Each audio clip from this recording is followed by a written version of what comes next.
Hi everybody and welcome to another health food update from Life Foods. In this video we're looking at spirulina. We're going to talk about the history and the facts of spirulina so you'll learn a little bit about what it is and why it's good for you. So let's get straight into it. Spirulina is a superfood that comes from a type of blue-green algae. Spirulina gets its name from the configuration of the organism, so it's a spiral structure. So that's where we get the spirulina. That's where the name comes from because of the shape of the molecules in spirulina. It's high in protein, it's a high nutrient superfood. It's one of the most nutrient dense, that's the high amount of nutrients per the mass, foods known. So it really is packed with nutrients.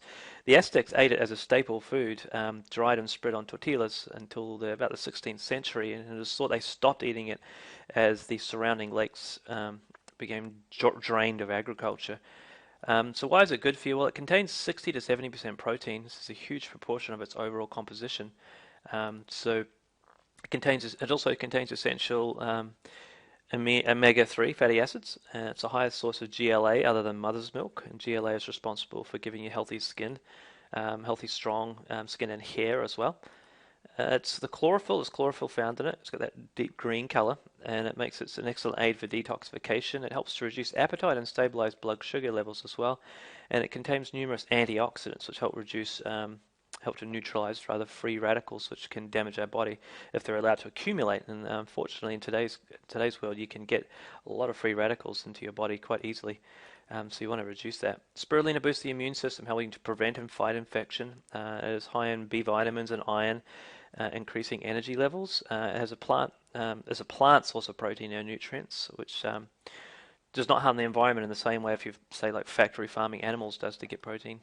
It's easy to digest, which is great, improving the absorption across the gut of the nutrients, and it has an alkalizing effect on the body, and it's great for overall well-being because you want to, obviously, a large part of health is the pH levels of your body, and in today's society, a lot of foods are highly acidic. High-processed food are really acidic foods, and they can lower your pH, but you really want to have a balanced pH, so introducing more alkalizing foods like spirulina is a good thing in a world that's heavily acidic in the diets that we take. So how to use it? Well, you can do a lot with spirulina. A lot of people choose to just mix it with smoothies. Add a banana, some cacao, and some milk. You can just have it with water. Just dissolve it in water. You might want to add something like stevia or a natural sweetener. Some people do add it into things like salad dressings and pour it over food. You can mix it with salt if you want, even to have a little bit with your food. You mix it in with salt and it absorbs the spirulina. And you can sprinkle it that way. You put it in a juice if you're juicing regularly, which we do recommend people do. It's great for your health to juice fresh, organic vegetables. You can add it in to your juices. You can mix it in with mashed potatoes if you really want, or guacamole and salsa and all sorts of things like that. There's a lot of ways to introduce it into your diet. The simplest way is just dissolve it in a glass of water and drink it.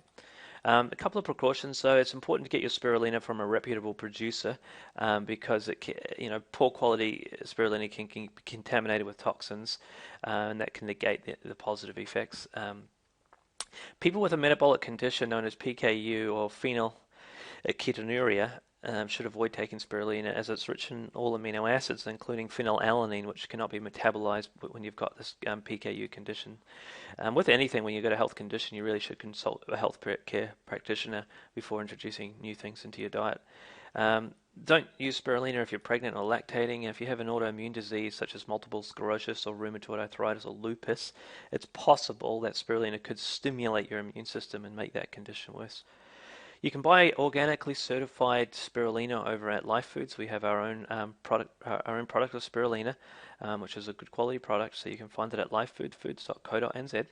And also we've got a Facebook page, which is facebook.com/lifefoods. We'd love to hear from you. We really love hearing what our customers are up to, getting ideas, sharing and interacting. So that's a great thing about having a Facebook page. So please come over there and comment, tell us what you're up to, and we'd love to hear from you.